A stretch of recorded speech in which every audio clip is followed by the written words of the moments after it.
So good morning and welcome to the second in our series of educational webinars on retail metrics. Today we're going to be talking about days of supply and inventory turn. My name is Donna Wesley Rogers and I am the Director of Marketing and Public Relations for One Step Retail Solutions. So before we begin the formal presentation, I want to let everyone know that all the attendees are on mute. The dashboard that you have on the right side of your screen is where you can enter your questions, and we will take those up in the last 15 minutes of the presentation. So as we go along, feel free to write in your questions, and we'll get them covered in the last 15 minutes. If you so desire, and if you are a Twitter aficionado, you can tweet about this presentation at #RetailMetrics on Twitter. So we are recording the presentation. We've had lots of questions about that last week.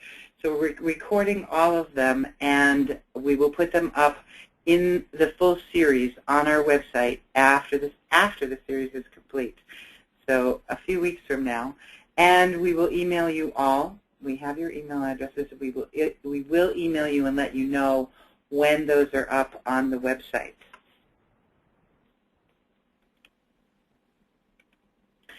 So today's webinar, as all in the series, is sponsored by One Step Retail Solutions.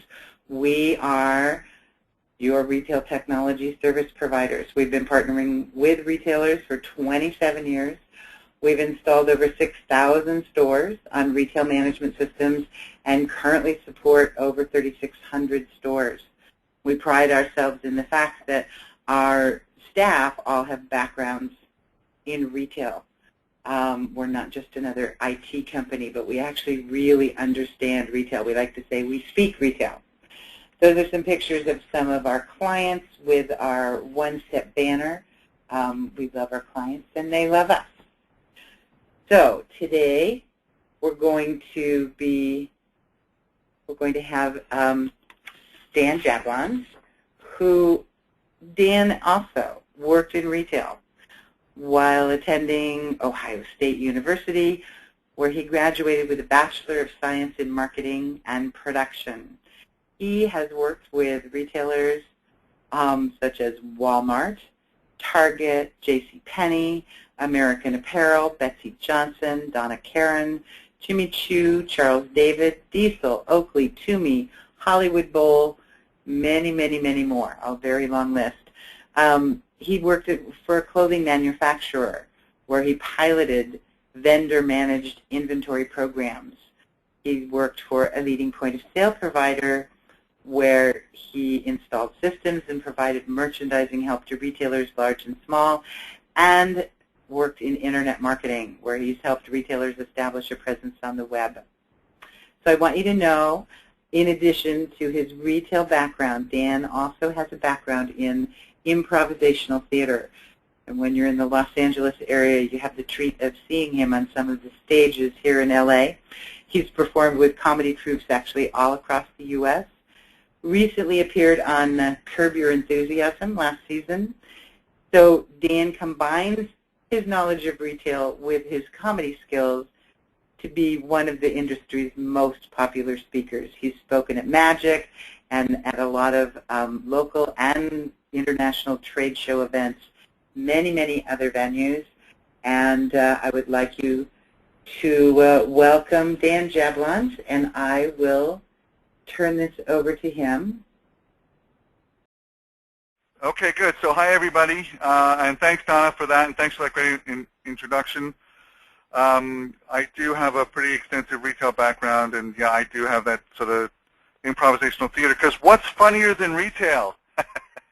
Nothing. All right, anyway, so I thought I would dive right in and talk a little bit about days of supply and turn. This is the second in a series of 6 webinars that we're going to go through the key performance indicators or statistics that I think are important for retailers to look at, especially now. You know, it's an interesting thing. When the economy, before the economy kind of fell apart here a few years back, and in those days when basically anybody bought everything for whatever price it was. It didn't seem to matter.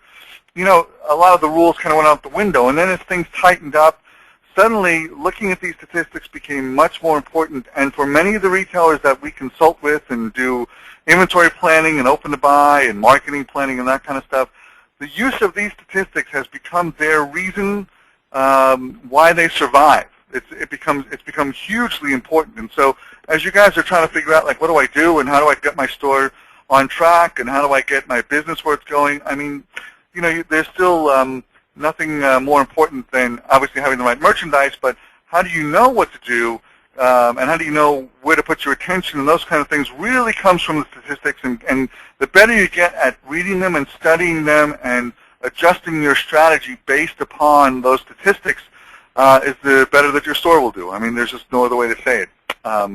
So there you go. I start each one of these things with the quote from Lord Kelvin: "You cannot improve what you do not measure." I love that quote. I probably say it once a day to the chagrin of people around me. But it's an important thing to remember. You can't improve what you do not measure. How do you know if you're getting any better if you don't measure where you're at and you don't measure where you're going? So, you know, you guys will just have to endure that one each webinar. But I want to keep driving that point home with you, and I want to make sure that we all are thinking with, we've got to take these measurements so we know what we're improving, we know what we're working on, and we know how we're going to improve the business and get it better and achieve our goals. Okay? All right, so we'll start with days of supply, and those of you that were with us last week will remember this slide.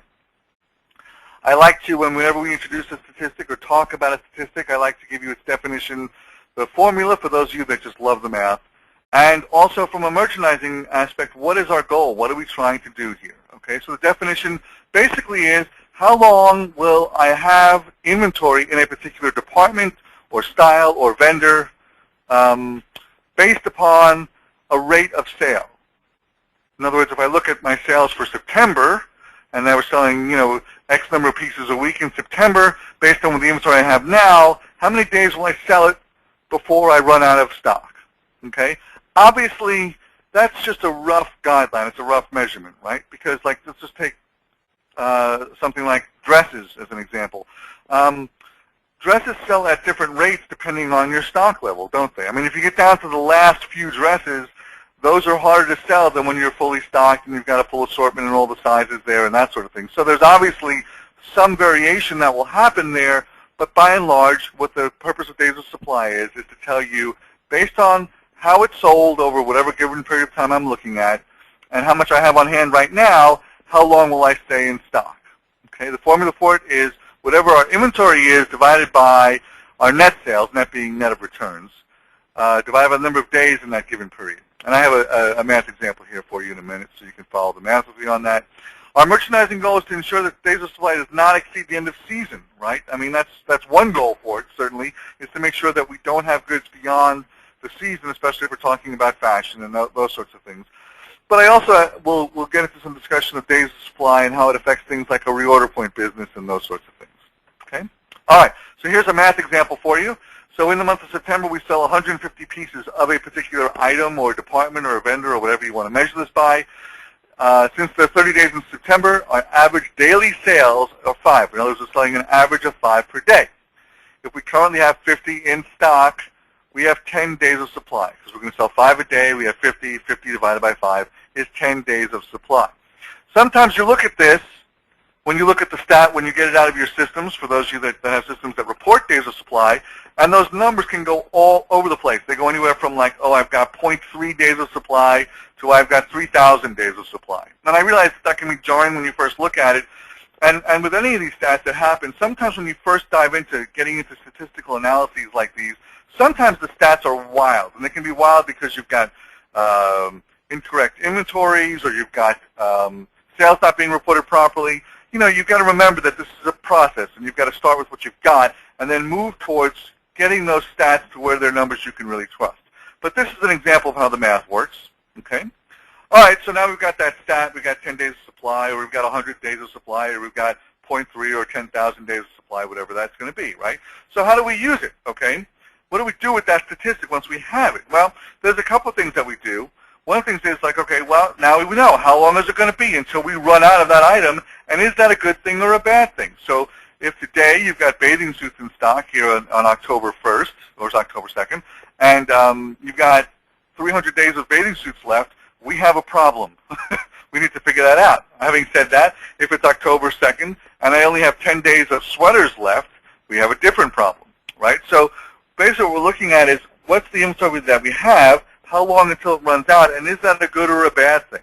You know, one of the things that's very important when you start to plan your inventory and you're planning what your store is going to do, you want to plan the peaks and the valleys of the inventory. When do I want my inventory to peak? Right now we should be peaking in sweaters. We should really have the stores built up in sweaters now. Even places where it's blisteringly hot like today in California, we're in triple digits. It doesn't matter. You still need sweaters there. People are out shopping for sweaters.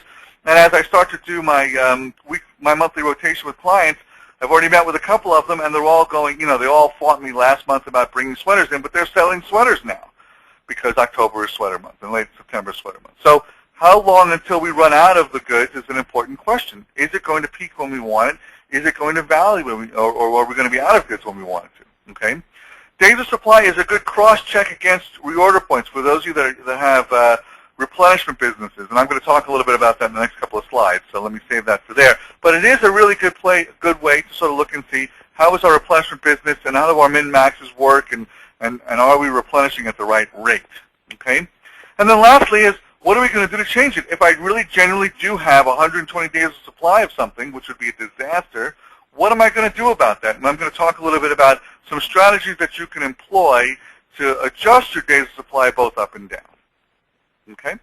Okay, so how does it help you in setting reorder points? Well, you know, when you know the speed at which something is selling, okay, you can use that to determine what your minimum is going to be. Now, let's think this through for a minute, okay, and just bear with me for those of you that are not in the replenishment business, but many of you have elements of your business that could be or should be on replenishment, even if you're in the fashion business, and those are good things to sort of set on autopilot so you can focus on the real fashion items. If I'm selling 5 units per day, like we talked about in a couple slides back, and I'm going to sit down to do my reorders and my fill-ins once a week, and I know that my average lead time from a vendor is 3 days, okay, I would want to set them in to equal the rate of sale for the week that it's going to take me to order, plus the rate of sale of the lead time, plus whatever it takes to do a basic presentation. And these numbers actually are not just numbers I pulled out of the air. I was working with someone on the East Coast who sells linens and domestics and that kind of stuff, and this is how we figured out reorder points for their towels, bath towels specifically, okay? We knew that they were going to look at bath towels once a week. We knew that their lead time to get, once they placed the order, was 3 days to get the bath towels in, pretty much on average.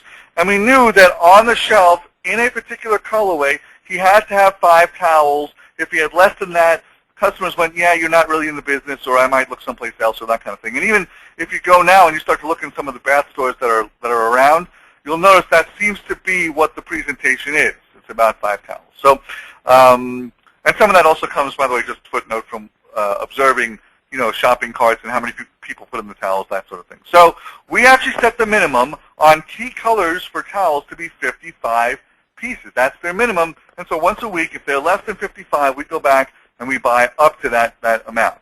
So we use the days of supply number to sort of back into what the reorder point ought to be. And we watch the reorder, we watch the days of supply with that particular retailer to make sure that we're not getting beyond a 7 to 10 day days of supply there, because it means that our reorder points are working properly. It means that we're not buying more than we need, and so we're not getting to an overstock position, and we're not getting less than what we need, so we're not missing sales. So the reorder point analysis goes very closely hand in hand with days of supply on replenishment items to make sure that we've got the right inventory, and also that we've established the best reorder point for that commodity item. Okay, so how do I use this thing to improve my business? Okay, well, vendors discussions. Now, I could probably do a whole new series of webinars just on vendor discussions, because there is a lot of concern, especially in independent retail, like, oh, I'm not Walmart, I'm not Target, I'm not big enough to negotiate with vendors. And, you know, having been a vendor, what I can tell you is that part of the job of a vendor is to make you believe that. So there's a lot of effort and energy put into the, you're a single store guy, you can't really negotiate that kind of thing. When you talk to vendors, look, vendors like to talk about things like, they like to say things like, hey, we're your partners all the way through from, from the time you receive it, we want to know what's happening with you, etc. And that's all cool stuff, okay? Now, where you need to leverage that is to say, hey, listen, I bought a whole bunch of inventory from you based upon us agreeing as salesperson and retailer that this would be good for me to have, and now I have 150 days of supply. What can you do? Now, they may not do anything. I know that. There are some that just, look, we don't do anything. But some of them will do things like trade you out. Some of them will do things like help you with markdown money. Sometimes they'll do things like sponsor an event. Sometimes they'll do things like, well, I got another client that's on the other coast that's doing it, so, I'll take it back and I'll sell it to them, and there won't be no harm, no foul. But look, the vendor doesn't want you stuck with those goods either. Because you know what they don't want? They don't want you to do what's in the second line, which is to mark it down, because it tarnishes their name. So don't be afraid to have the vendor discussion with them. But by the same token, when you have that discussion, make sure you're going to them with statistics. Do not just call them up and say, I'm having a tough time. If you go to them with a piece of paper, your sales rep has a piece of paper to give to his or her boss and say, listen, I've got an account that's in trouble. What can we do? Okay. Having said that, and you've gone to your vendors and maybe they've helped you, and some of them will, some of them won't, obviously. Then the next thing is, okay, I may have to take the markdown to speed up the sale on this thing. I may have to change my pricing strategy on it. I thought this thing was worth $100, but apparently my clients don't, but maybe I can get rid of it at 80. Okay? The other thing is, cheaper than a markdown would be maybe to do some SPIF, salesperson incentive fee is what SPIF stands for. So maybe you tell your salespeople, listen, we're stuck with these things, they're not moving quickly, but for each one you sell, I'll give you $5. Those are typically effective, and they typically are less expensive than taking the markdown. Okay? Lastly, and my least favorite, is transfers to other locations. Why is it my least favorite? Because nobody makes money when you transfer goods other than UPS. Or whoever else uses to ship it, and it's just all that does is add more cost of goods to the goods that you're trying to sell. It's far better to sell them where they are, but sometimes, especially if we're talking about seasonal merchandise, and if you have multiple stores in multiple climates, then sometimes transfers are a good thing to do. Okay, but that's really at the bottom of my list. Really at the top of my list is vendor discussions. Okay, and also staff discussions. I would probably add that too. So vendor discussions and SPIFs are the places you can do it. And we have a lot of accounts that we give them sales goals on a per department basis. And sometimes they look at it and they go, you know what? We're killing it in dresses. We're dying in sweaters. And just by putting your salespeople's attention on that, sometimes that can revert that situation. Sometimes you may discover that you've got people in the store that just go, yeah, you lend us some sweaters, but I don't personally like them, so I'm not selling them. Okay? That's a situation you need to get into and figure out. And that could be causing your days of supply to be longer than it should be. Okay? All right, let me dive into turn because I've already rambled a bunch. And I want to get into turn because I like the turn stat a lot too. So turn is the number of times in a year that you actually completely replace your inventory. You actually change it over completely. Okay? The formula for it is your annual sales divided by what your average monthly inventory is. Okay? And you want to increase your turn as fast as you can without losing sales, because if you're turning so quickly that you're out of stock, okay, or you're too short of a days of supply, we may be missing customer demand. And that's something that customers don't come up and say, I would have bought more if you had it. They usually don't tell you that. They just go on to someone else's store. So, turn is a balancing thing. How much do I need to look like I'm in the business and do well without overbuying and without underbuying? And turn is a good way to measure that kind of thing.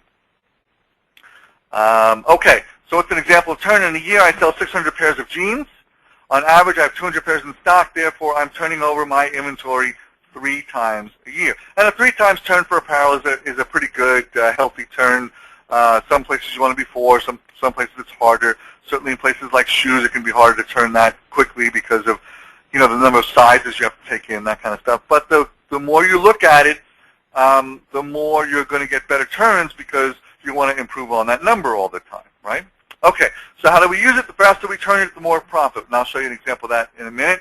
If we turn too fast, we could be losing sales. I've said that a couple of times now. But again, you want to keep an average inventory level that is healthy so people believe you're in the business. It's part of the reason why, going back to my towels example, they wanted to have 5 of a color on the shelf all the time because it made a really impressive towel wall. And as a result of having that impressive towel wall, their customers knew they were in the towel business and that they could reliably get towels there, and they weren't worried about running out of stock. Okay? And turn leads into definitely discussions of what is the right inventory level. So for the towel guy, I gave you that example. But, you know, sometimes you look at things like T-shirt displays or dress displays or denim displays. And what is the proper level of inventory that shows that you're in the business that also keeps you profitable? Okay? Let's talk about turn and profitability. So if I'm selling 600 pairs of jeans annually and they retail for $200, these are fashion jeans obviously, and they cost me $110. Okay, I make $90 each time I sell a pair of jeans. So if I'm going to sell $600, my gross margin for the year could be $54,000. Now let's think about the investment. If I'm keeping an average of 300 pairs of jeans, okay, I get 300 times 110, which is my cost of those goods, is $33,000. So my profitability would be $21,000, right? That's the $54,000 above minus the $33,000. But if I could keep that same rate of sale, but keep a lower average inventory of 200 pairs, then I'm only laying out $22,000, not $33,000. So my net profit is $32,000 or $11,000 more in cash. I like to say that, in cash, because it wakes people up. Anyway, it gives you $11,000 more in cash of profitability. And so that's the whole game. How do I lower my average inventories while not affecting my rate of sale? That's the game we're trying to play here, right? And if I could lower it, and if I can keep getting back into the goods, and obviously that's a factor of turn, right? Can I get back in? But if I can keep getting back into the goods and turning over my inventory and turning over my inventory and turning over my inventory, I become more profitable, okay? In addition, by the way, you know, turning over the goods also means the store is fresh and new and exciting, and you've got to get in there, and that means as a customer, I got to get in there and see what's going on, okay? So how do I use this stat to improve my business? Well, the first thing is it helps you control the buying.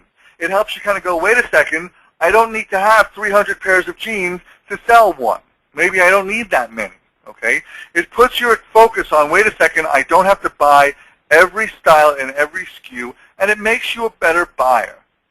You know, Dave Lee was my partner in Retail Smart Guys. One time we were talking to a retailer, and they were talking about all the stuff they need to have. They need to have the salespeople on the floor saying, well, we need this style, we need that style, we need this style, we need that style, we need this, we need that, we need this, that. And he finally turned and said, well, you know what? Why don't we buy every style and every size and every color, and then we'll be like a grocery store, and we won't need salespeople. Well, it was a funny joke at the time, but the thing of it is that when you're looking at fashion or you're looking at boutiques or independent retail, you can't buy everything that's out there. And part of what you have to do is you have to control your buying so that you get the best of the best, exactly what your customer really is looking for. You've got to know your customer well, and you reduce what your assortment is, okay, to the point where you have exactly what you need, exactly what's going to entice the customer without overbuying, okay? Looking at turns, because we're also looking at average inventory, also forces you to get rid of older inventory. I encourage all of you to run a report of any inventory you have on hand right now that's older than 90 days. And if you have inventory older than 90 days, it means your customer has looked at it, said, yeah, I've seen it, no thanks. Okay? Onward and upward from there. You know, I've got to get out of those goods and onto something else. Okay? Inventory needs to change. It needs to keep getting different in the store. And, you know, there are retailers that are very good at that these days. That just sort of every month something new is on the floor. Every month the floor pretty much changes over. So you've got to get rid of the older goods. If they didn't sell, there is no perfect buyer, by the way. I haven't met one. So sometimes you're going to buy that you're going to make a mistake. It's going to be the wrong goods. And if it's the wrong goods, so be it. Take your licks and move on. Okay?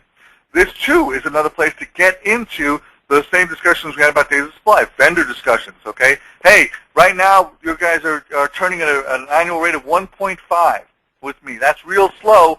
What do we do about it? Or should I be cutting you back for fall? Should I not have bought what I bought for spring? Should I think of you as a tops vendor, not a bottoms vendor?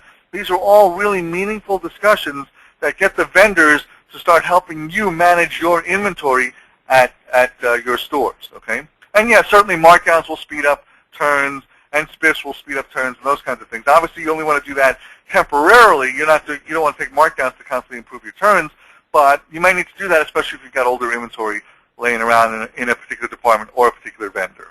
Okay? All right. I'm going to use this quote. It's a quote from Mark Weiss from Management One, who was one of my mentors, and he said this to me, and I have hung on to this for forever. Inventory is your most important asset. It is the gas that makes the car go. The best marketing a retail store ever had was having the right merchandise.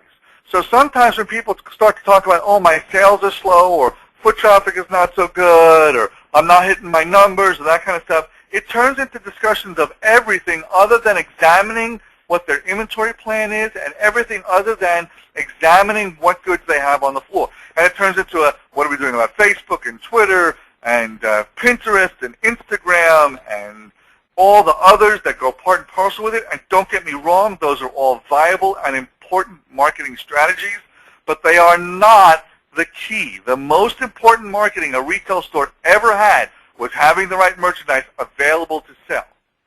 I worked with a shopping mall a couple of years back. They did an event, and it was all John Lennon original artwork, and it was stuff, it was all literally original pencil drawings that he had and stuff like that. The originals, the real deal. It wasn't lithographs. It wasn't copies. It was his original artwork, and they did it as an event at this mall, and about 1,000 people descended upon that mall, and they looked at the artwork, and they went away. And the retailers that were in there suffered, and why did they suffer? Because they had the opportunity to get 1,000 new customers, and they didn't get those customers because they didn't have the right merchandise. What was on the floor looked tired, it looked boring, and the customers just said, you know what, we're here to see the artwork, we're not here to see the merchandise. They could have enticed them, they could have kept them as customers, they could have built their mailing list. They didn't do it because they were not thinking with what the right merchandise is, and they would be thinking that way if, yeah, they had their buyer's eye looking at what's on the floor, but also if they're looking at turn and days of supply and ensuring that their inventory turns over and is fresh and exciting and new every single month. Okay? Oh, I went one too far. Sorry about that. Those are my discussions of days of supply and turn. I hope that's helpful to you. Donna, let's open up the floor to questions. I will just sort of wrap this up by saying, obviously you guys can tell I'm a little bit passionate about this topic. It's because, in this day and age when people talk about what's happening at retail, and there are people that are frankly unnecessarily suffering in retail and struggling, these statistics are the way out. It's the way to build your business and make it profitable and make it successful. And so I get very, very excited about it because I know that if we work with you on these statistics, your business will improve. All right? With that, Donna, let's open it up to questions, and I'm ready. Okay, great. Here's one. Rand asks, he comments, perishables are different from hard and soft goods. Where do I find guidelines for reasonable turn of food or prescription drugs, those kinds of perishables? It's a great question. From some stuff that I've read, and obviously it depends on the food item. It's interesting. What I've discovered recently is that candy doesn't seem to go bad somehow. I have several retailers that sell candy, and you can keep that for forever, apparently. Most food items need to turn over much, much faster than apparel does. Food items have to be on a 12 to 15 times turn is that's what I've read. I don't do enough with food people to really tell you. I would probably go back to the food vendors. I would also probably talk to people, if you really are hardcore food, I would talk to organizations like Cisco, SYSCO, and guys like that are really, really in the food business. And they have, I know that Cisco, as an example, they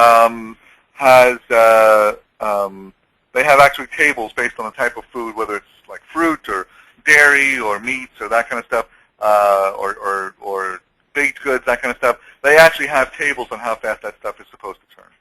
So I would go to food vendors for that information, and larger ones, guys like Cisco or guys Okay. And prescription drugs, I would imagine, based on the Based date on the that it expiration. expires. Yeah, I mean, Yeah. all food and all, basically everything else with an expiration date, and that you could make the argument that fashion should. That's some of you who've seen me dress. But for the rest of you, obviously you want to be way ahead of the expiration date. And look, how many times have all of us done this one, right? You're going to go and you're going to buy. I do it when I go to buy half and half, right? I go through the half and halves to find the one that's the latest expiration date because I think that's the freshest, which means that the faster that stuff turns, the better. Again, there's going to be some question being out of stock of things, but I would, in both of those, I don't really know who the source would be on the pharmaceutical companies. I would imagine it's the FDA. I'd have to research that. You know what, Donna, maybe I can research that, and that maybe that person can email us and we can see if we can find more information for them. Okay, that's grand. Okay, so Cy needs to know. To calculate turn, would you have to use number of pieces or dollar value of inventory? There are arguments for both. Yeah, and that's what he says. He also says, if so, would it be at cost? If it's dollar, would it be at cost or at retail dollars? Okay, if you're going to use dollars, I would use cost dollars because your retail is subjective. It's what you decide it's going to be. So I would probably use cost dollars for that. Again, I would probably go more units. I've seen people switch over to units when they're making a change in how they do things on the floor. In other words, I've got a client right now who's moving from less expensive jackets to leather and more expensive jackets, and so we're working on turns now based on units or comparing year to year units rather than dollars because the dollars are way different this year than last year. Okay. Most often when I look at stats, though, I mean, these two, turn and days of supply, are much more focused on units. The ones that we'll do in the future webinars, I like to focus more on dollars because that's what we're spending, that's what our customer is spending. But there is an argument to be made for units for sure. Okay, great. Jan says, what about turnover of books? Okay. Still, books, I would say, should be on a 3 to 4 year turn. And right now is an interesting time, Jan, that you bring up books. Books, for most of our gift stores and our boutiques, are selling like crazy. Why? Because the big book guys are sort of disappearing. And it's a fun thing to, it's a fun thing to look at the books while you're shopping. And in some cases, books, if they're the right books, if they're inspirational or if they've got a great message to them, are replacing greeting cards. People are actually giving little books as the replacement for greeting cards. That's what we're seeing out in the world right now. The things that are selling really well right now are funny books and inspirational books. Cookbooks too, but not as well as the others. Funny books and inspirational books are by far just killing it, and they make great gifts. And because there's less of the gigantic booksellers out there now, it's been a real strong category for many of our retailers. So I would say on turns, that one I would push towards 4, but 3.5 would be a good number. Per year? Per year. Yeah. Okay, cool. Shayna is joining us from the University of Wyoming retail store, which she manages. And she says we buy in September for our next fall season. Mm-hmm. Wow. Reorders are not available. Will using turn and days of supply really help in our situation where we aren't sure what is going to be the hot item? Well, the hard part about that, and I would probably have as many questions for Shayna as she has for me at this point to sort of really figure that one out, because you may be buying that. I'm not sure why you're buying that far in advance, unless we're buying containers from overseas, or we may not have the right vendors if we're doing, even if you're doing, stuff that's printed with the University of Wyoming on it. There's probably other ways to do that, but days of supply, you could look at and say, listen, I'm buying now for the entire next back-to-school season. I expect to sell X number of units. Did I do it that way? But yeah, turn is an annualized thing, so it's not going to be as effective for you. I think you're going to have to look more at sell-through. You're going to have to look more at GMROI, and those will be webinars we do going forward. Then you will look at turn or days of supply. But again, the fact that you're buying that a year in advance on some of this stuff, that makes me ask some other questions, Shana. So feel free, and you guys will see this slide in a moment, but you can contact OneStep and you can contact me if other questions come up. And many of you did between this webinar and the previous one, which was fun to answer those, and we got some phenomenal feedback about other webinars we can do. But feel free to, Shane, if you want to write to me directly on that one, I may have some more questions for you because I'm not sure why you're buying that far out. But yeah, I'd say some of these other ones like sell-through and GMROI would probably be a better statistic for you to look at. Okay, great. So I have one or two more here.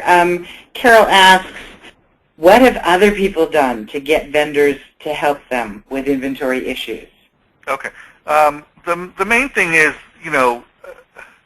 when you talk to vendors, here's the most important thing, and I mentioned it before, but it bears repeating. Never go to a vendor with just commentary. You've got to go to them with statistics that you get from your point-of-sale system. You've got to go to them with, this is what I received, this is what I sold, when I bought it, this is the margin I expected to get, this is the margin I'm actually getting, this is what I'm left with. They've got to see those numbers, and you need to give them those numbers so that there's a framework within which they can actually help you. And there's a framework that they can actually go back to their boss with and say, listen, this guy bought $8,000 worth of stuff from me, and his gross sales for the season are $6,000. He lost $2,000 on our goods. Unless I'm going to do something, I'm going to lose them. What can we do? Not that you necessarily want to be in business with that vendor anymore, but maybe you are. Maybe the thing went wrong. Maybe they bought the whole wrong stuff from them. Maybe they need to trade you out. I think the other thing about it is that, look, you don't have to go to them. It does not have to be adversarial. It just needs to be a statement of fact. Hey, listen, love you madly, love what your stock does, love what your merchandise is, but here's the problem. I bought it. I put it out. It didn't sell. I got to figure out something to do. What can you do to help me?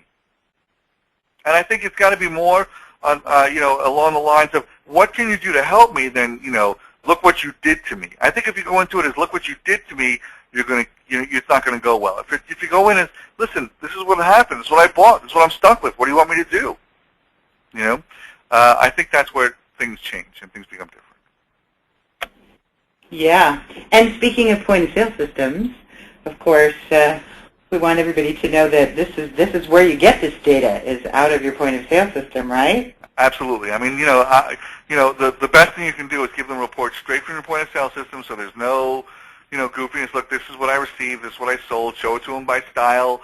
You can go by size and color, but I wouldn't go that way. I'd probably go by style and just say, this is what I bought. This is what I thought I was going to sell it for. This is what I actually sold it for. This is what I'm left with. What do we do?